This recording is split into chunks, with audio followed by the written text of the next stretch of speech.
Di antara hal yang bisa meringankan seorang tatkala sedang bersedih, dia harus beriman dengan masalah takdir. Dia tahu bahwasanya seluruh yang menimpanya ini sudah ditakdirkan oleh Allah Subhanahu wa taala. Tidak mungkin dia hindari. Nabi sallallahu alaihi wasallam ya mengatakan, "Ma asabaka lam yakun liyukhti'ak, wa ma akhta'aka lam yakun liyusibak."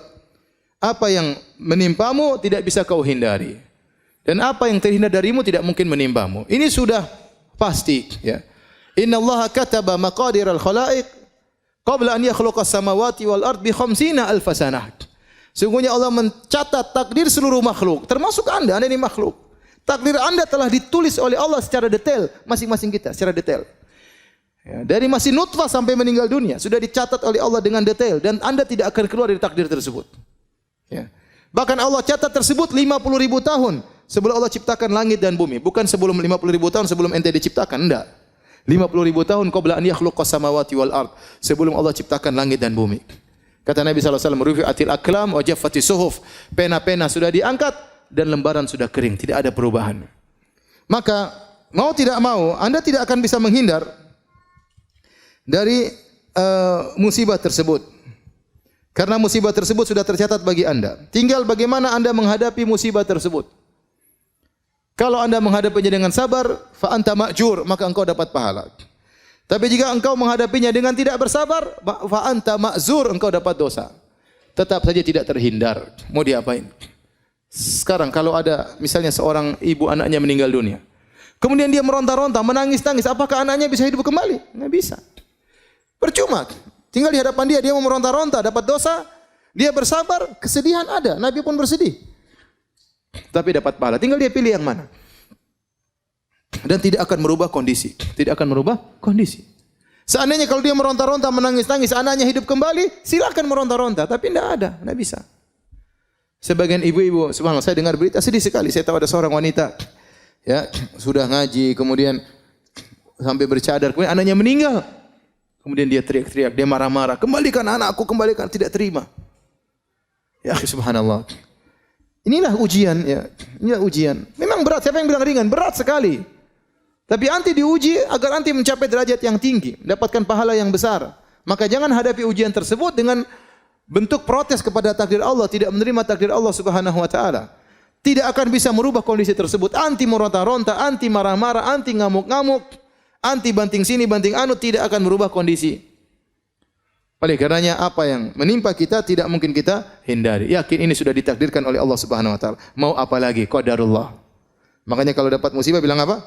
Qadarullah, sudah. Itu langsung menenangkan hati kita. Ya sudah, mau diapain? Ya. Qadarullah, mau diapain? Ya. Kita sudah berusaha, ternyata salah. Kita sudah menjaga anak kita sudah obati ke rumah sakit, qadarullah, mau diapain? Mau diapain? Ustaz, istri saya kurang ajar, ya sudah, qadarullah, mau diapain? Ente sudah nyari, ente sudah searching di Facebook kan? Cari yang ini, sudah verifikasi lagi, sudah semuanya, sudah tanya semua, sudah ternyata salah Ustaz. Ya qadarullah, hadapi ujian tersebut. Mau diapain? Mau diapain? Misal ada seorang, dia hitam, kemudian tapi dia tinggi, kemudian dia ingin menikah dengan perempuan yang cantik, meskipun pendek putih, supaya anaknya apa? Tinggi dan putih. Ternyata qadarullah. Anaknya hitam, pendek, pesek. Ya sudah, qadarullah. Ente sudah berusaha. Apa boleh buat? Itu namanya qadarullah. Jadi yang paling mudah membuat orang sabar adalah yakin bahwasanya semuanya sudah ditakdirkan oleh Allah Subhanahu wa taala. Kalau seorang tatkala ditimpa musibah, dia dapati dirinya kurang bersabar, maka latihlah dirinya untuk bersabar. Kalau dia latih dirinya untuk bersabar, dia akan bersabar. Kata Nabi sallallahu alaihi wasallam, innamal hilmu bittahallum wa innamal ilmu bitta'allum. Ya, wa man yatasabbar yusabbirhullah.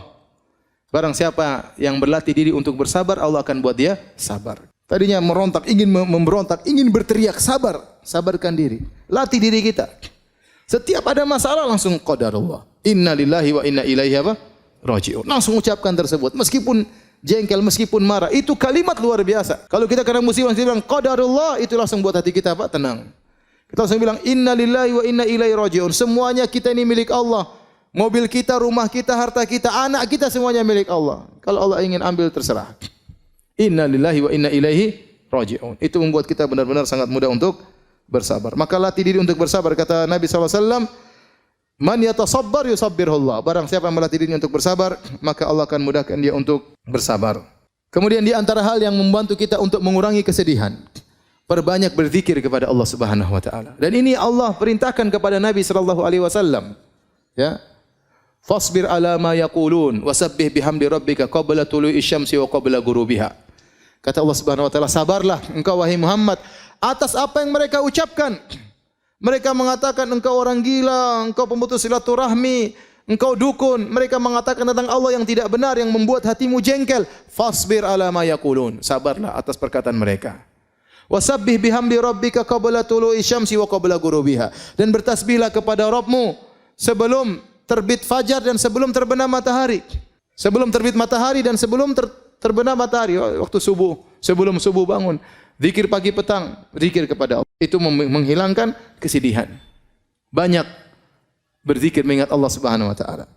Oleh karenanya juga kata Allah Subhanahu wa taala, "Wa laqad na'lamu annaka yadhiqu sadruka bima yaqulun. Wasabbih bihamdi rabbika wa kum minas sajidin." Kata Allah, sungguh kami tahu dadamu sempit wahai Muhammad atas perkataan mereka. Antum kira waktu Nabi Muhammad dikatakan orang gila, orang sinting, dia tidak sakit hati? Dia sakit hati. Sampai Allah mengatakan, "Wa laqad na'lamu annaka yadhiqu sadruk." Sungguh kami tahu hatimu sedih wahai Muhammad. Kata Allah Subhanahu wa taala. Kami tahu hatimu sempit akan akibat yang mereka ucapkan. Apa solusinya? Wasabbih bihamdi rabbik, maka bertasbihlah, banyak berzikir, subhanallah, subhanallah, subhanallah. Wa kum minas sajidin, banyak salat, banyak sujud kepada Allah Subhanahu wa taala.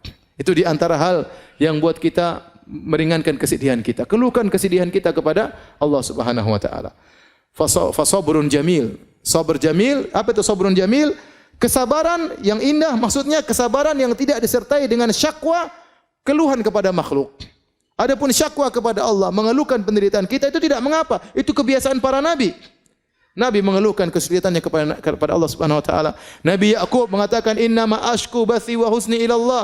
Aku mengeluhkan kesedihanku, ya kegelisahanku, penderitaanku hanya kepada Engkau ya Allah. Semua para anbiya mereka mengeluhkan kepada Allah Subhanahu wa taala. Nabi Zakaria, "Rabbi inni wahanal 'azmu minni washta'ala ar-ra'su syaiba wa lam akum bidu'aika rabbi syaqiyya." Ya Allah, aku sudah tua, tulangku sudah rapuh. Aku masih ingin punya anak. Aku tidak pernah ya putus asa dari berdoa kepada Engkau. Seorang ya tatkala ditimpa dengan kesedihan, banyak bertasbih, banyak berzikir. Ala bi dzikrillah tatmainnul qulub. Ketahuilah dengan berzikir kepada Allah, maka hati menjadi tenang. Jangan terlalu banyak syakwa kepada orang lain. Sekarang model zaman sekarang ini sedikit-sedikit mengeluh di Facebook, status berubah-ubah terus. Ini yang saya lihat, aduh. Terkadang di penuntut ilmu terkadang begitu. Terkadang ustaz begitu. Ya akhi, subhanallah, ribut sama istrinya kemudian dia perang status di Facebook. Kita yang lihat malu. Anda sedih, percuma Anda sampaikan di status, tak ada faedahnya. Keluhkan kepada Allah, bangun malam berdoa kepada Allah Subhanahu, banyak zikir, itu yang bisa menghilangkan kesedihan Anda, mengurangi kesedihan Anda. Pun Anda status, apa orang-orang belum tentu membantu. Orang mungkin malah mengejek, orang mungkin malah merendahkan ente. Anda kira dengan Anda melemparkan status tersebut, kemudian kesedihan hilang? Enggak. Kemudian setelah Anda bikin status, ente lihat lagi komentar, lebih lagi sedih lagi. Kalau enggak ada yang komentar Anda bersedih, ternyata murid-murid saya tidak ada yang perhatian sama saya. Kalau ada yang komentar, ente bersedih juga. Belum ada balasan status lain, waduh repot. Ngapain kita seperti itu? Ente ingin hilang kesedihan, berzikir kepada Allah Subhanahu wa taala. Sebagian ibu-ibu seperti itu, statusnya menunjukkan penderitaan terus. Tahu-tahu status ada jantung berbentuk love terbelah dua, subhanallah. Ada apa Kenapa begini? Kenapa jantungnya terbelah dua? Menimbulkan banyak pertanyaan. Ya. Repot ya. Banyak ya. Nanti status macam-macam ya Allah. Jangan mengeluh kepada manusia, rugi. Betapa banyak berharap kepada orang, dia akan kecewa. Mengeluh kepada manusia tidak ada yang dia dapatkan. Tidak ada solusi. Paling mereka mengatakan sabar. Sabar. Hidup juga ujian. Saya juga sudah tahu. Ya udah tahu, sabar makanya. Ngapain ngeluh sama manusia? Hati-hati ibu-ibu yang suka rubah-rubah status ibu-ibu ini. Jangan. Sedikit status foto profilnya diganti-ganti, jangan. Kalau terkena musibah, sedih, banyak berzikir, banyak baca Quran. Quran itu syifa, obat, ya. Orang kalau baca Quran, apa dalam doa Nabi sallallahu alaihi wasallam, Allahumma, ya, apa namanya doa melanggasin, anta ja'al Qur'ana rabi'a sadri wa apa, ya Allah jadikan Al-Qur'an sebagai penyejuk hatiku, ya. Kemudian menghilangkan kesedihanku dan menghilangkan, ya, wa dhahaba gumumina wa ahzanina, menghilangkan kegelisahan, kesedihan. Di antaranya baca Al-Qur'an.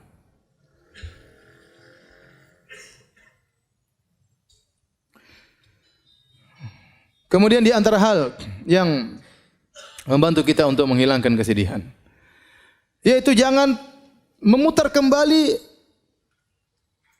masa-masa yang lalu. Kenangan-kenangan lalu hapuskan. Ada seorang mungkin ya punya anak meninggal dunia. Kemudian dia masih simpan bonekanya, dia masih simpan bajunya. Ini jangan, ini menyiksa diri.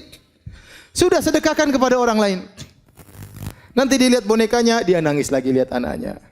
Lihat sepedanya, dia nangis lagi lihat apa? Anaknya. Jadi itu terjadi. Sudah itu semua barang kasih orang. Jangan mencoba untuk mengingat masa lalu yang menimbulkan kesedihan, karena itu diingin oleh setan. Ya. Setan ingin apa? Liyahzunal ladzina amanu. Setan ingin agar orang beriman sedih. Kenapa kalau orang beriman sudah sedih dan kesedihannya berlebih-lebihan, tidak mengantarkan dia dekat kepada Allah, akhirnya banyak perkara akhirnya terbengkalai. Dia kalau sudah sedih, terlalu sedih, ngurus anak-anak yang lain susah.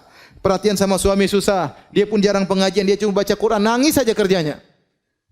Maka segala hal yang membuat kita kesedihan tentang masa lalu, ngapain kita ingat-ingat kembali? Semua kenangan-kenangan hilangkan. Kalau punya foto-foto di HP, hilangkan semua. Ya ngapain?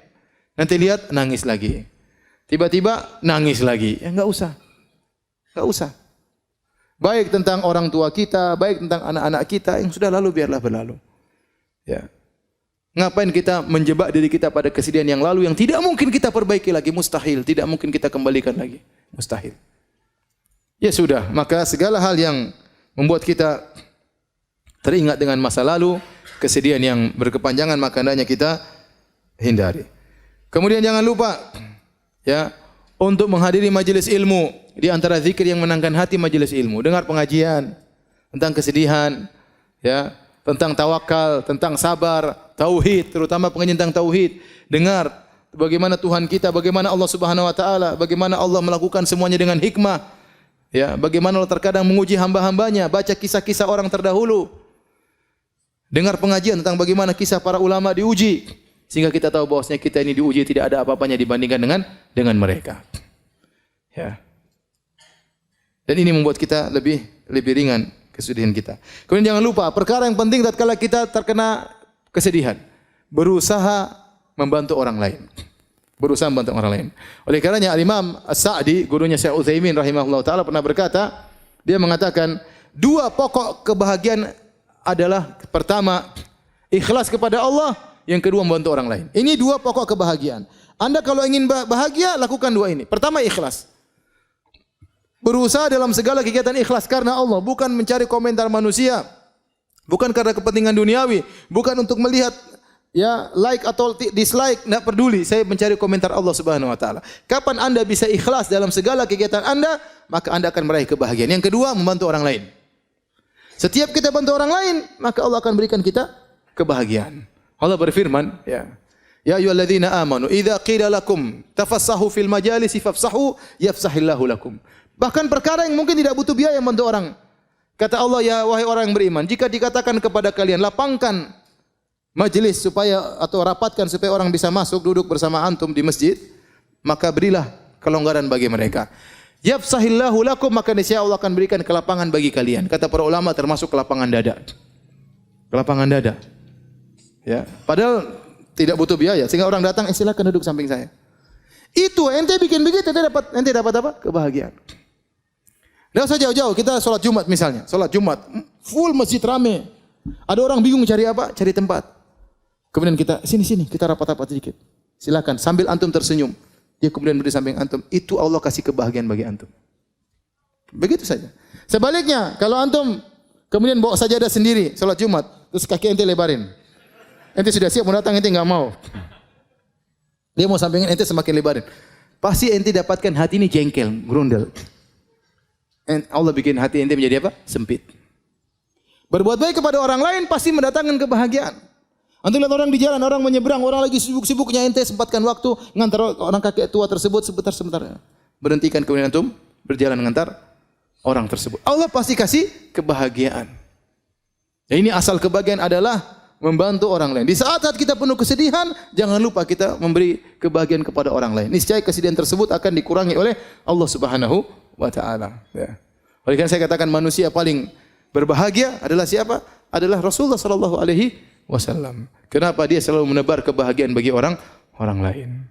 Siapapun yang minta bantuan kepada Nabi, maka Nabi pun membantunya sebisanya. Itulah Rasulullah sallallahu alaihi wasallam. Maka cobalah kalau kita ditimpa kesedihan, bantu orang lain.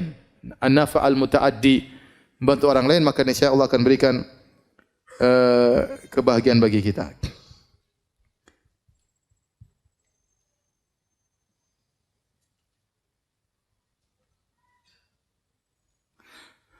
Kemudian aku lagi sedih.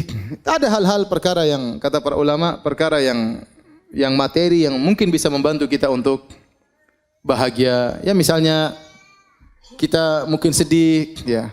Kalau makan bakso hilang kesedihan, ya makan bakso aja enggak apa-apa. Enggak ada masalah.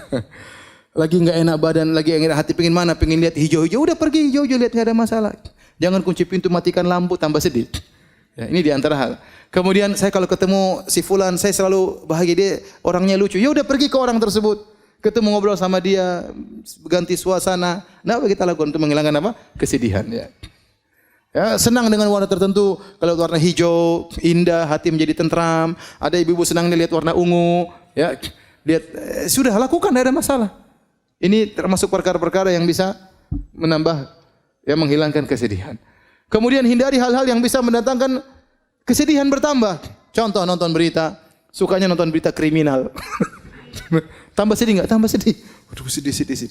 Berita tentang selingkuh, semakin sedih, ketakutan. Waduh, sudah gini suami saya selingkuh. Ketakutan luar biasa. Pelakor, apa namanya? Pelakor tadi? Pelari apa? Oh, perebut laki orang. Saya kira pelari laki orang. Perebut berita-berita seperti itu akhirnya bikin gelisah, bikin sedih. Ketemu orang yang mulutnya kotor, jangan ketemu dia. Ketemu majelis-majelis ghibah, jangan. Ini bikin kesedihan semuanya. Ganti suasana, ya. Ganti suasana. Kalau punya grup ternyata isinya berita-berita enggak enak, left, tinggalkan grup. Cari grup yang lain yang bisa mendatangkan apa? Kebahagiaan. Tidak ada masalah. Itu juga di antara hal yang bisa mengurangi kesedihan. Kemudian yang terakhir, hadirin hadirat Allah Subhanahu wa taala, kalau kita terkena musibah, usahakan musibah tersebut kita ringankan dengan beberapa perkara, di antaranya ya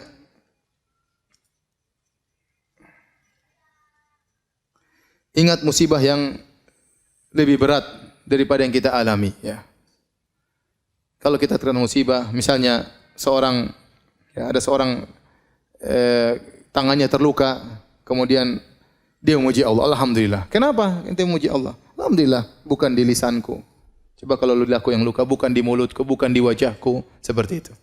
Ya. Ada seorang salaf yang kemudian kakinya luka, maka dijunguk oleh seorang, kemudian dia mengatakan, alhamdulillah, yang membiarkan dirimu masih lebih banyak daripada yang hilang. Yang hilang satu kaki, badan masih lengkap, mata masih bisa melihat, ya. Kemudian badan masih ada, ya. Masih banyak musibah yang lebih berat daripada yang kita alami. Maka dengan begitu kita menjadi lebih ringan. Seorang misalnya, maka ada seorang wanita pernah, dia lagi sedih, dikasih kertas.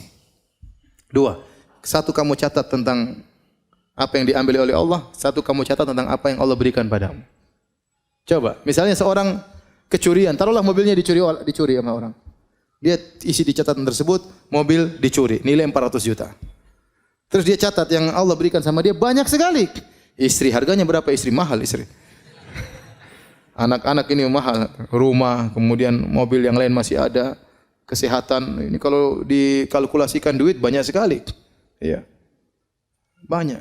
Makanya di antara hal yang buat kita untuk meringankan musibah kita ingat bahwasanya nikmat yang Allah berikan kepada kita jauh lebih banyak daripada yang Allah ambil dari kita. Jauh lebih banyak. Kalau antum suruh isi kertas isi nikmat-nikmat Allah, antum tidak bakalan mampu. Terlalu banyak kenikmatan tersebut. Nikmat bisa masih mengaji, nikmat masih bisa ke masjid, nikmat masih bisa dengar pengajian, nikmat masih bisa baca Al-Quran, nikmat masih bisa sujud, nikmat masih bisa melihat berbagai keindahan, diambil sebagian oleh Allah, tidak apa-apa. Ya sudah, itu namanya kehidupan. Hal ini mengurangi beratnya musibah yang kita hadapi. Di antaranya melihat kepada orang-orang yang penderitanya lebih parah daripada dia. Ya, antum lihat ya. Kita ini masih penuh kenikmatan. Coba lihat di negara-negara lain ya. Negara lain seperti di Suria. Ada sampai orang mengatakan, saya ya berapa tahun lalu saya masih buka puasa sama keluarga saya, sama kakak, sama adik, sama ini. Sekarang yang satu di Afrika, yang satu di Asia, yang satu di mana, yang satu di mana. Subhanallah, gara-gara perang. Semuanya tercerai-berai. Ya. Oleh karenanya nikmat yang kita rasakan sangat luar biasa. Sekarang kita di Indonesia, masya Allah, mau dakwah di mana-mana masih bisa pengajian, ketemu tetangga juga masih bisa. Alhamdulillah masih banyak kenikmatan. Orang lain masih banyak ujiannya lebih berat. Maka betapapun kita terkena musibah, pasti ada orang lebih berat daripada kita. Seorang yang misalnya dia tidak punya kendaraan, hanya punya sepeda. Ya lihat ke bawah, masih banyak orang yang tidak punya sepeda, masih jalan kaki. Lihat ke bawah lagi, masih ada orang yang tidak bisa jalan kaki, bahkan naik kursi roda, tidak bisa jalan. Ada yang tidak bisa naik kursi roda, terduduk di rumahnya, enggak bisa apa-apa. Masih ada orang yang seperti itu. Maka semakin kita lihat orang yang lebih parah daripada kita, maka insya Allah mengurangi penderitaan musibah yang kita hadapi.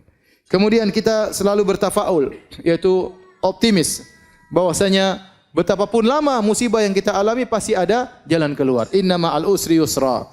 Pasti ada jalan keluar. Di balik kesulitan ada kemudahan. Namanya mendung tidak selalu mendung. Namanya musim panas tidak selalu musim panas. Akan datang musim apa? Dingin. Ya. Ya, tidak selama musim kemarau. Musim kemarau semakin parah. Penghujungnya adalah musim apa? Penghujan. Kegelapan yang semakin gelap kegelapan menuju kepada terbitnya fajar. Jadi maksud saya, kita senantiasa optimis ya. Namanya begitulah kehidupan. Nanti akhirnya kesedihan-kesedihan tersebut jadilah tinggal cerita. Dulu begini ya. Dulu begini. Ya, bahwasanya musibah tersebut tidak akan selama-lamanya. Dan itulah tabiat daripada kehidupan, datang kesedihan, datang kesenangan. Taib, hadirin dan hadirat Allah Subhanahu wa taala, inilah yang bisa saya sampaikan ya. Bahwasanya tatkala kita dikasih musibah kita bersabar. Sampai ada seorang penyair berkata, sungguhnya Allah menyiapkan istana di surga. Yang istana tersebut isinya adalah kesedihan, isinya adalah kegelisahan, dipagari dengan penderitaan, yang bisa masuk hanya dengan membawa kunci kesabaran. Oleh karenanya seorang ya dunia ini tidak ada yang tidak diuji, ya antum diuji, ustaz juga diuji, ujian berbeda-beda ya. Ujian berbeda-beda. Tidak ada yang tidak diuji oleh Allah Subhanahu wa taala, tinggal bagaimana kita menghadapi ujian tersebut. Terkadang ada ujian yang sama dihadapi oleh dua orang, yang satu dengan tentram, yang satu penuh penderitaan, gelisah menangis, yang satu dengan tentram menghadapinya. Kenapa? Imannya berbeda. Imannya berbeda. Padahal ujiannya sama. Wallahu a'lam bishawab. Kalau ada yang bertanya saya persilahkan.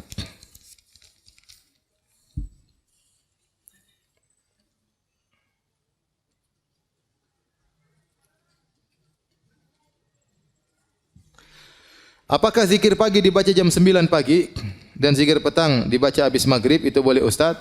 Asalnya zikir pagi dibaca sebelum terbit matahari. Sebelum terbit matahari. Dan asalnya zikir petang dibaca sebelum terbenam matahari. Menjelang terbenam matahari terbaik. Tapi kalau memang ada halangan, maka tidak mengapa. Karena waktu al-masa, petang secara bahasa Arab, mencakup di malam hari. Mencakup di malam hari. Terutama doa-doa yang ada zikirnya, ada doanya. Semakin kita cepat baca doa, semakin apa? Semakin baik. Semakin baik. Ya, oleh karenanya dibaca sebelum terbenam matahari. Namun kalau tertunda karena ada kesibukan, boleh pada maghrib, boleh juga pada isya. Demikian juga zikir pagi, asalnya dibaca sebelum terbit matahari. Kalau sudah terbit matahari, ingin dibaca, enggak ada masalah.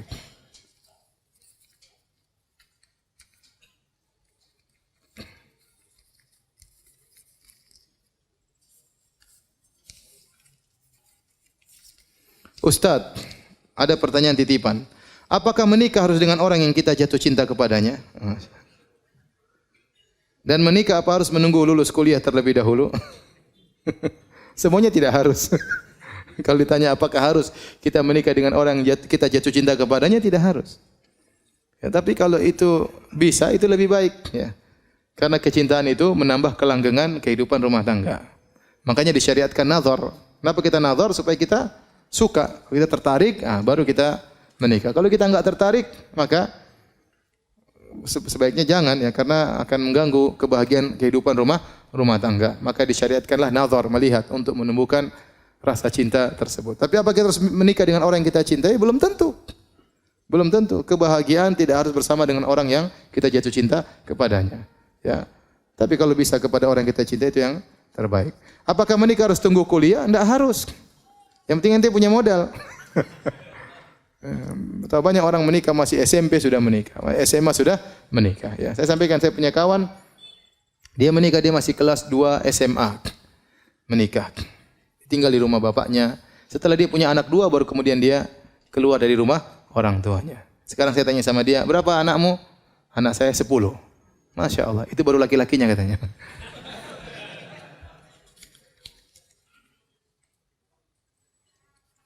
Apakah musibah dapat dicegah atau tidak? Dicegah sama sekali, sudah takdir. Kalau sudah ditakdirkan tidak akan bisa dicegah. Namun selama kita tidak tahu apa takdir kita, maka kita berusaha melakukan amalan-amalan yang bisa mencegah kita dari, terhalang kita dari takdir yang buruk ya. Semua sudah ditakdirkan, tapi kita tidak tahu apa takdirkan kepada kita.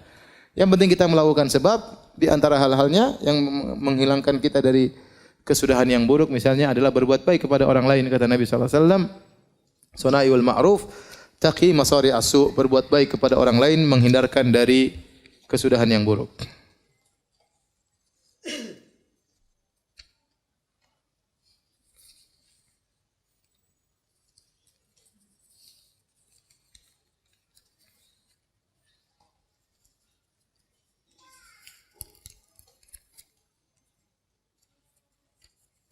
Ustadz, ana tinggal bersama ibu yang usianya 76 tahun. Ibu ana ini sangat susah sekali dikasih tahu untuk hal kebaikan. Terkadang ada di hati timbul rasa kesal atau marah, dan rasanya juga ingin nangis rasanya. Apakah ini termasuk ujian berat? Dan bolehkah ana sekali marahi ibu ana? Jangan ya, jangan marahi ibu. Kasih tahu yang baik ya. Tidak usah dimarah-marahin ya. Memang ibu orang tua kalau sudah tua seperti itu ya. Dia kembali ada pikunnya, ada enggak ngertinya, dan itulah pahala sangat besar. Makanya kata Allah, imma yablughanna indakal kibara ahaduhuma aw kilahuma. Ya, kalau keduanya sudah mencapai masa jompo, salah satunya atau keduanya, fala taqul lahuma uffin, maka jangan berkata ah. Ah aja enggak boleh, apalagi marah-marahin. Justru di masa tua itulah pahalanya besar. Kita berbakti sama orang tua, di umur apapun orang tua kita masih 50, masih 60, masih 40, kita dapat pahala. Tapi lebih khusus, pahala yang lebih besar tatkala dia sudah mencapai masa jompo. Sudah tidak bisa berbuat apa-apa, sudah mulai pikun, di situlah butuh kesabaran. Situlah pahala sangat besar bagi Anda. Oleh karenanya kalau Anda sabar, maka pahalanya sangat besar. Yang namanya orang tua seperti itu. Ya. Sama orang tua kita sabar waktu mengurus kita masih kecil. Ya, sekarang kita tahu kita ngurus anak kita enggak gampang. Anak kita dikasih tahu enggak mau dengar, ya, marah-marah terkadang, ya. Ya, terkadang dia marahin kita, anak-anak ya begitulah. Orang tua juga nanti seperti itu. Antum juga nanti seperti itu kalau sudah tua. Oleh karenanya berusaha berbakti sama orang tua. Mudah-mudahan Allah menjadikan anak-anak Anda berbakti kepada Anda.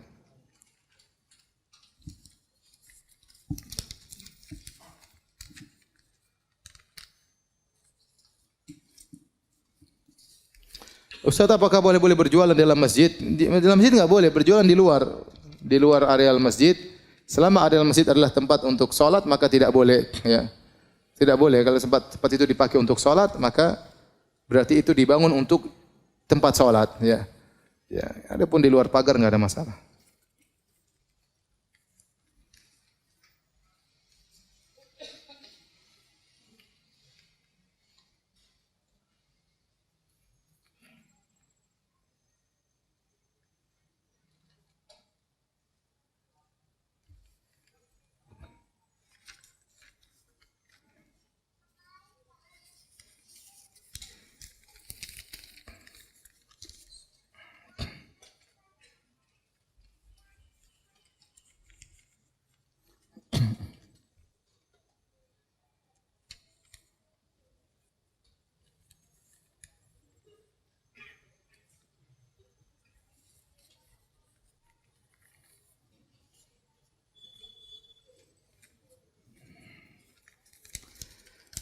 Ini banyak sekali pertanyaan, susah-susah ya.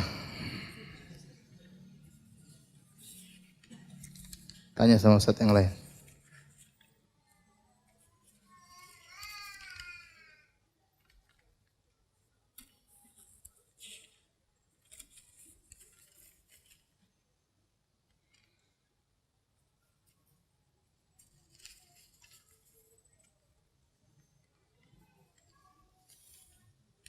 Bolehkah mengucapkan selamat atas kelahiran anak antar pasangan non-muslim? Ini perkara duniawi, tidak apa-apa. Perkara dunia, kita boleh mengundang mereka makan, kita boleh ikut bahagia dan kebahagiaan mereka. Misalnya, dia naik pangkat, kita bilang selamat naik pangkat, enggak ada masalah. Itu perkara apa? Duniawi.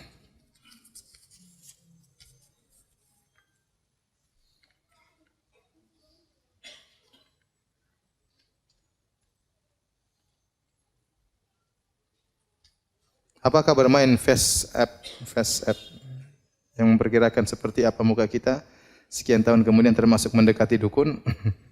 Enggak kali ya. Cuma itu mainan yang ngapain itu. Kita gambar-gambar, khawatir kita menggambar-gambar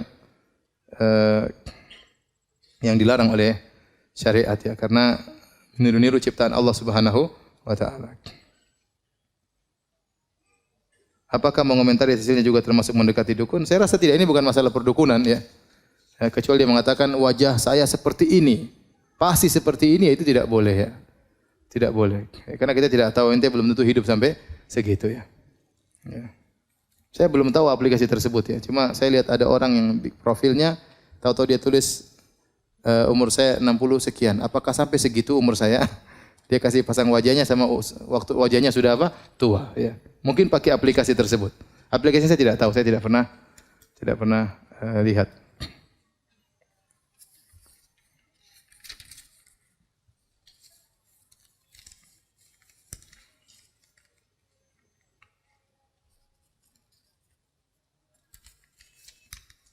Oh, panjang-panjang semuanya.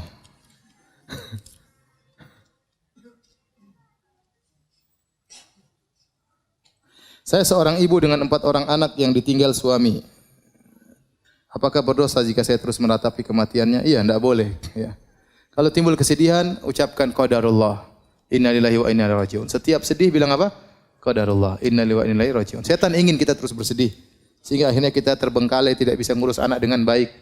Mungkin kita mau cari nafkah pun susah. Kenapa? Karena diliputi dengan apa? Kesedihan. Akhirnya khawatirnya kalau terus bersedih, akhirnya meratapi seakan-akan protes dengan takdir Allah Subhanahu, dan itu dosa. Kalau sudah sampai pada tahapan tersebut, maka itu apa? Dosa. Maka setiap kita sedih, kita bilang qadarullah, innalillahi wa inna ilaihi raji'un. Demikian saja kajian kita. Semoga bermanfaat. Subhanakallah bihamdik, asyhadu an la ilaha illa anta, astaghfiruka wa atubu ilaik. Assalamualaikum warahmatullahi wabarakatuh.